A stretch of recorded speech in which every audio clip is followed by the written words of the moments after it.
इंद्रदेव, इंद्रदेव,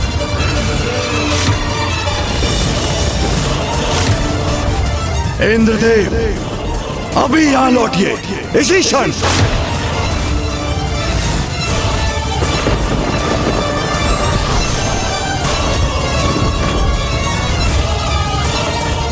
महादेव, वो मैं इतना दुस्साहस कैसे किया आपने? स्पष्ट कहा था मैंने, हिंसा का प्रयोग करा भी नहीं करेंगे आप।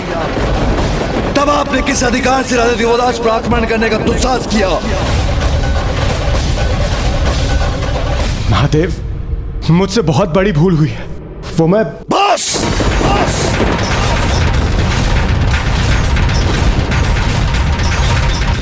अब आपके मुख से और कुछ नहीं सुनना चाहता हूं मैं। जब मैंने राजा दिवोदास को वचन देकर अपनी इच्छा से काशी का परित्याग किया था, तब आप किस अधिकार से उन पर वार करने के लिए प्रस्तुत हो गए? आपको अपने इस दोष का भीषण दंड भुगतना ही होगा।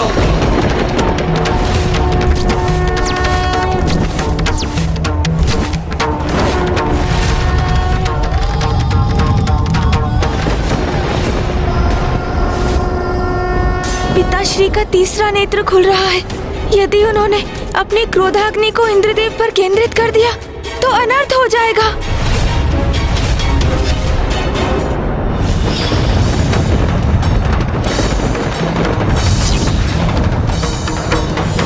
पूर्व में एक बार महादेव की क्रोधाग्नि का सामना कर भस्म होते होते बचा हूं, किंतु इस बार प्रतीत होता है मैं नहीं बच पाऊंगा। पिताश्री, कृपया करके शांत हो जाइए।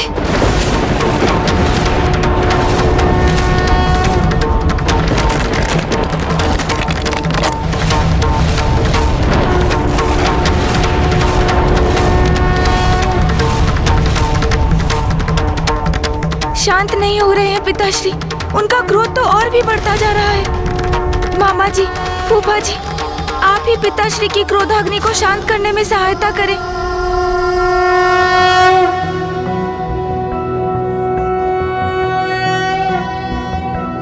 नागेन्द्रहाराय त्रिलोचनाय भस्मांगरागाय महेश्वराय नित्याय शुद्धाय दिगंबराय तस्मै नकाराय नमः शिवाय।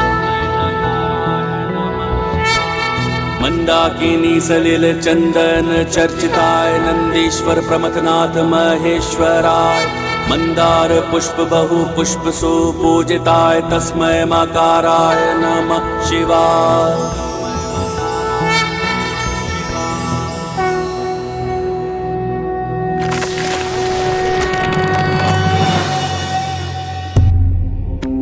इंद्रदेव, मैंने अपनी क्रोधाग्नि को रोका अवश्य है, किंतु मेरा क्रोध शांत नहीं हुआ। आपने जो किया वह अक्षम्य था, सर्वथा अनुचित था। महादेव, मैं आपसे क्षमा की भीख मांगता हूं। भूलवश मुझसे बहुत बड़ा अपराध हो गया। मैं स्वयं पर से कैसे नियंत्रण खो बैठा, ये स्वयं मुझे ही ज्ञात नहीं। मुझे ज्ञात है।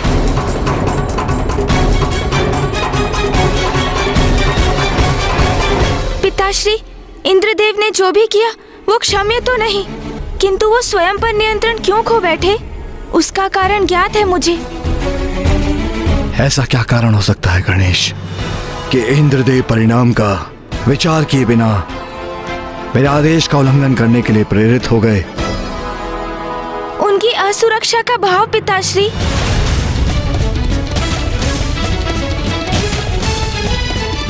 असुरक्षा? अब किस असुरक्षा की आशंका है इन्हें? पिताश्री, आपके काशी में उपस्थित ना होने के कारण किसी भी काशीवासी को मुक्ति की प्राप्ति नहीं हो रही है, किंतु राजा दिवोदास के राज्य में सभी काशीवासी धर्मपरायणता के साथ सर्वथा शुद्ध जीवन व्यतीत कर रहे हैं। इस कारण उन सभी के पुण्यों में वृद्धि हो रही है। और उनके पुण्य एकत्रित हो रहे हैं पिताश्री। और ये भी तो सर्वज्ञात है कि पुण्य करने वाले तो स्वर्ग के अधिकारी होते हैं, और जो अधिक और महान पुण्य करते हैं उनका अधिकार तो भावी इंद्र बनने का होता है। सभी काशीवासी मुक्ति की प्रतीक्षा में हैं पिताश्री।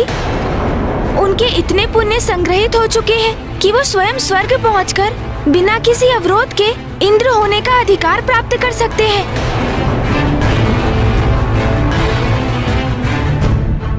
अभी तो हमारे मध्य एक ही इंद्रदेव है, किंतु अति शीघ्र अनेकों इंद्रदेव प्रस्तुत हो जाएंगे। एक ही सिंहासन के अनेकों प्रत्याशी, और तब मौलिक इंद्रदेव का कोई मूल्य नहीं रहेगा। अपने पद की गरिमा खोने का भय ही देवराज इंद्र के क्रोध का कारण बना, जो राजा दिवोदास पर फूटने ही जा रहा था, क्योंकि उन्हीं के कारण अब इंद्रदेव का पद संकट में है। प्रथम पूज्य गणेश जी सर्वथा उचित कह रहे हैं महादेव। मेरी शंका ही मेरे क्रोध में परिवर्तित हो गई। इंद्रदेव, ये कैसा कृत्य व्यवहार है आपका? आप इतने स्वार्थी कैसे हो सकते हैं? क्या आपके पद और सिंहासन के अतिरिक्त और कुछ भी महत्वपूर्ण नहीं रहा आपके लिए? ऋषि जगेश्वर की स्थिति प्रति क्षण गंभीर होती जा रही है इंद्रदेव। यदि उन्हें शीघ्र महादेव के दर्शन प्राप्त नहीं हुए तो अपने प्राण त्याग देंगे, और हम सभी ब्राह्मण हत्या के महापाप के भागीदार होंगे। हम सभी यहाँ पर एकत्रित हुए ताकि हम किसी प्रकार महादेव को पुनः काशी ले जाएं। और आपको केवल अपने पद की चिंता है। जो हुआ सो हुआ, अब उस पर विचार करने का क्या लाभ? हमारी समस्या तो अभी भी यथावत है। कोई समाधान नहीं खोज पाए हैं हम अभी तक। मेरे पास इस समस्या का एक हल है। यदि आप त्रिदेव सहमत हो तो मैं काशी जाऊं?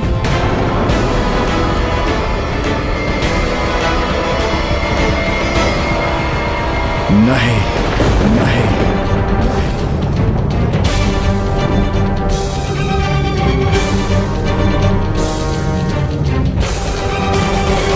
यदि मैं धृष्टता कर रहा हूं तो मुझे क्षमा कीजिए पिताश्री, किंतु हमें आपके काशी लौटने का कोई ना कोई उपाय तो करना ही होगा, क्योंकि काशी को आपकी आवश्यकता है, आपके भक्तों को आपकी आवश्यकता है। महर्षि जैगश्वे आपके दर्शन के लिए व्याकुल है, और माँ बड़ी ही अधीरता से आपकी प्रतीक्षा कर रही है पिताश्री।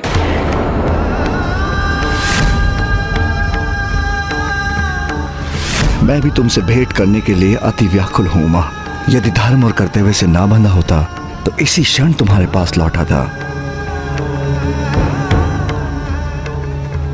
सूर्यदेव, यदि मैं आपको काशी जाने की अनुमति दूं तो आप किस युक्ति का प्रयोग करेंगे? महादेव, इस समय काशी के जन साधुता और धर्म परायणता के मार्ग पर है, और यही आपके काशी लौटने में बाधक है।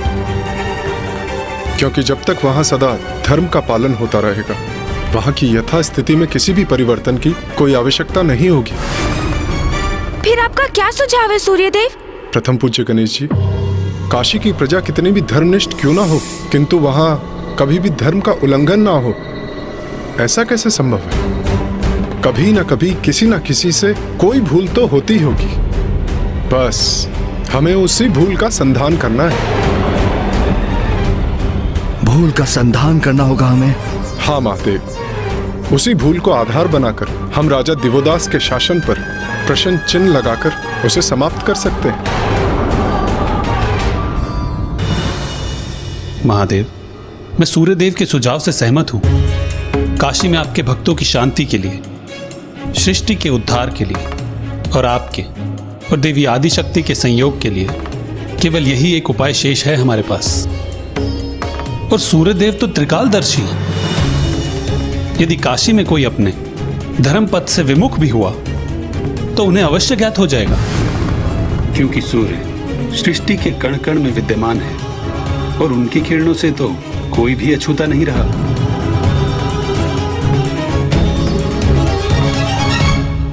उचित है, किंतु स्मरण रहे, जो भूल इंद्रदेव ने की वो पुनः ना हो।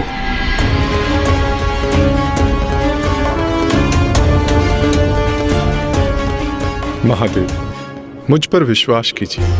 मैं स्वयं परम ब्रह्म स्वरूप हूं, इसीलिए मुझसे कोई त्रुटि नहीं होगी।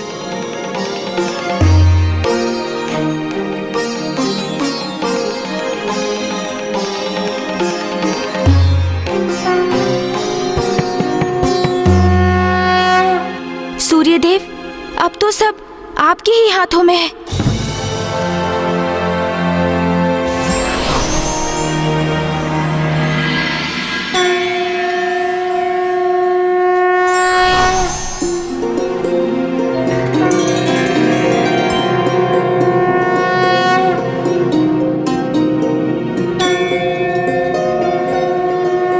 प्रणाम माता।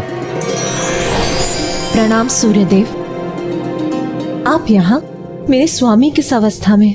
महादेव भी आपके वियोग में व्याकुल है माता, किंतु हम सभी देवता अथक प्रयास कर रहे हैं कि राजा दिवोदास स्थिति की गंभीरता को समझे।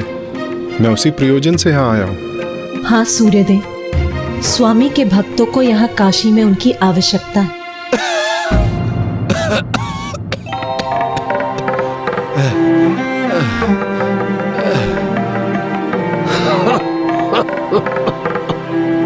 ओम नमः शिवाय, ओम नमः शिवाय। कितना कठोर हृदयहीन राजा दिवोदास का। ओम नमः शिवाय। जो प्रभु के भक्त को उनके दर्शन से वंचित रखे, वो राजा धर्मनिष्ठ कैसे हो सकता है?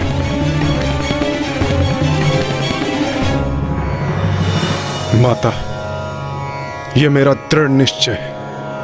मैं कोई भी उपाय करूंगा, किंतु अपने उद्देश्य में अवश्य सफल होऊंगा। मैं राजा दिवोदास की नगरी में अधर्म और उनके दोहरे चरित्र के स्वांग को उद्घाटित करके रहूंगा।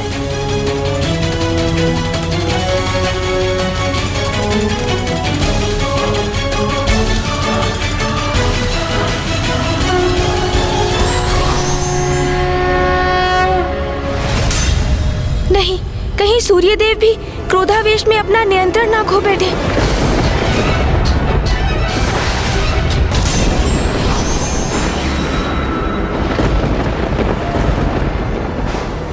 तो सूर्यदेव ने साधारण जनों की वेशभूषा धारण की है ताकि वो आम जनों के मध्य घुल मिल सके।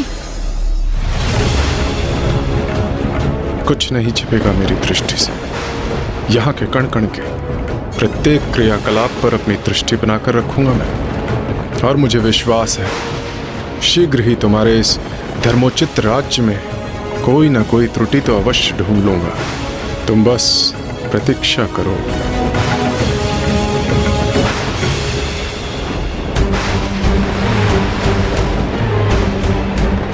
नाथ, मुझे कुछ अप्रिय होने का आभास हो रहा है, जैसे कोई आपके साथ अनिष्ट करने का प्रयास कर रहा हो। इतने वर्षों में इस प्रकार के काले घने मेघ, उनकी भयंकर गड़गड़ाहट और आकाश में विद्युत की रेखाएं कभी नहीं देखी। एक क्षण के लिए तो ऐसा प्रतीत हुआ जैसे स्वयं इंद्रदेव का आगमन हुआ हो काशी में और वो हम पर आक्रमण कर रहे हों।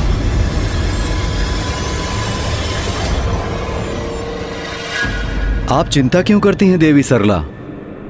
देखिए, काशी नगरी को ध्यान से देखिए। स्मरण रहे, यहाँ धर्म की सत्ता है। काशी का प्रत्येक नागरिक धर्म का अनुसरण करता है और यही काशी की समृद्धि का कारण भी है। यहाँ का एक भी ब्राह्मण ऐसा नहीं है जिन्होंने वेदों का अध्ययन न किया हो।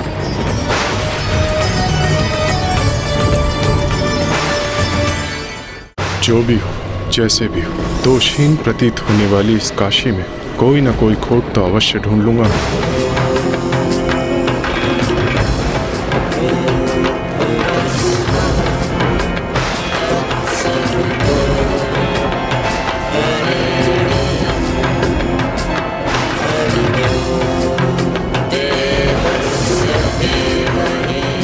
यहाँ तो इनके द्वारा वेदों के उच्चारण ने इस स्थान को पवित्र कर रखा है। मुझे अधर्म की खोज के लिए अन्यत्र स्थान पर जाना होगा।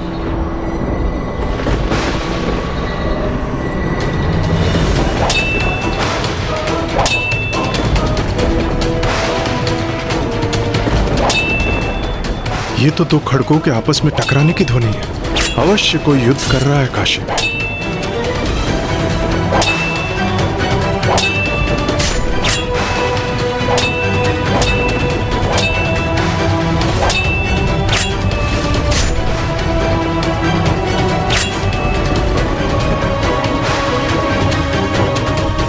प्रतीत होता है सूर्यदेव ने वो भूल अवश्य ढूंढी ली। नगर के मध्य में युद्धरत हो कोई तो अवश्य अपने धर्म पथ से विमुख हो रहा है,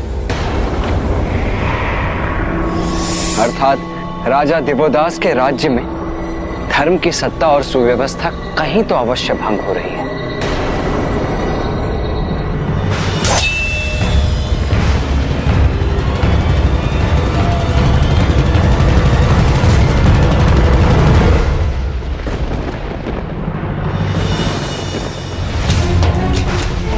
आज का हमारा अभ्यास यही समाप्त होता है, कल हम पुनः मिलेंगे। अरे ये दोनों योद्धा तो मात्र युद्ध कौशल का अभ्यास कर रहे थे, अर्थात यहाँ कोई अधर्म नहीं हो रहा था।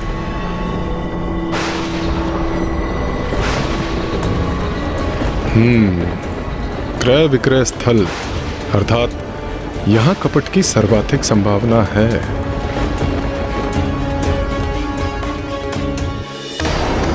सूर्यदेव तो अब काशी की हाट की ओर जा रहे हैं, परंतु क्यों? क्या है उनकी अगली योजना?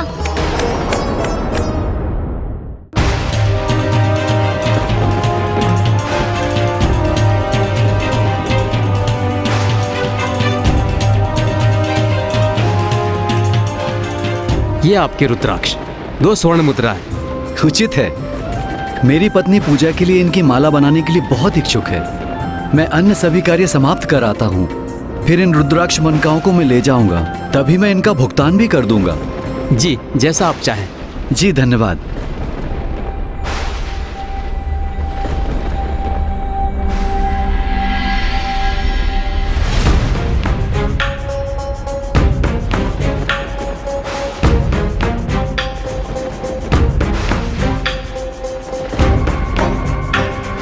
व्यापारी जी कहिए। इन रुद्राक्ष मनकाओं का क्या मूल्य है? मैं इनका विक्रय कर चुका हूँ। तो क्या हो, क्या तुम्हारे ग्राहक ने इसका मूल्य चुका दिया? नहीं, किंतु वो शीघ्र ही इसे लेकर जाएंगे। मैं उन्हें अपने शब्द दे चुका हूँ। हाँ हाँ, मैंने देखा। 2 स्वर्ण मुद्राएं नियत की है ना तुमने। मैं तुम्हें 5 स्वर्ण मुद्राएं दूंगा और मूल्य भी अभी चुकाऊंगा।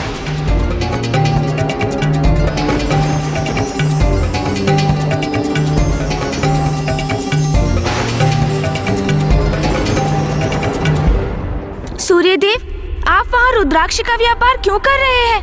रुद्राक्ष स्वर्ण से बड़ा कब और कैसे हो गया? ये सूर्यदेव क्या कर रहे हैं? पुत्र गणेश, उस व्यापारी ने मौखिक रूप से समझौता कर उन मनकाओं का विक्रय उस व्यक्ति को कर दिया है। अब सूर्यदेव अधिक धन देकर वही मनका उससे वापस प्राप्त करना चाहते हैं। अर्थात सूर्यदेव और स्वर्ण मुद्राएं प्रस्तुत कर उस व्यापारी को प्रलोभन दे रहे हैं। अर्थात सूर्यदेव ये प्रमाणित करने का प्रयास कर रहे हैं कि काशी नगरी में जो वास्तव में दिख रहा है वो सत्य नहीं, काशी जनों के मन में भी लोभ, लालच और पाप है।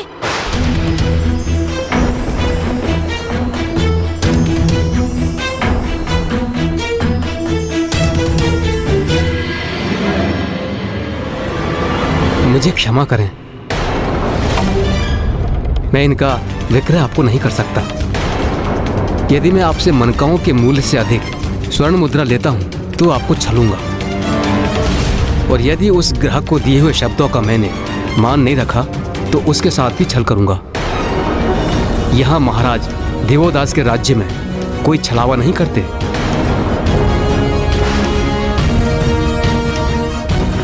आश्चर्य, घोर आश्चर्य, इतनी सत्यता।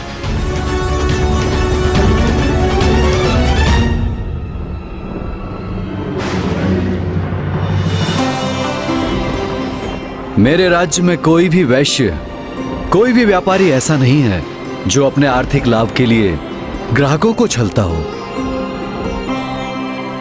सूर्यदेव अधिक धन का प्रलोभन देकर भी उस व्यापारी के मन में लालच उत्पन्न नहीं कर सके।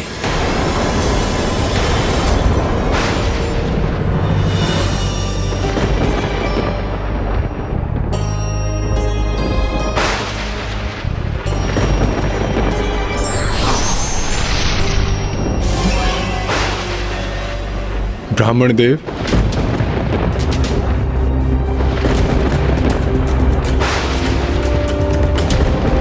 आप तो कोई यात्री प्रतीत होते हैं। कहिए, मैं आपकी कैसी सहायता कर सकता हूँ? हाँ ब्राह्मण देवता, मैं एक यात्री हूँ। काशी के मार्ग में मेरा सभी धन लुट गया। कई दिवस से मैंने कोई भोजन भी नहीं किया और कुछ मोल लेने के लिए मेरे पास धन भी शेष नहीं। क्या आप मुझे अपना भोजन देकर मेरी सहायता करेंगे? किंतु मेरे पास तो मात्र इतना ही भोजन है। अंततः मुझे ऐसा प्राणी मिल ही गया जो आवश्यकता पड़ने पर समय पर उसकी सहायता नहीं करता, और जिस राज्य में किसी की सहायता समय पर ना हो वो अधर्म पथ पर ही है। महादेव, आप चिंतित ना हो, आपको पुनः काशी लौटाने का मार्ग मिल गया मुझे।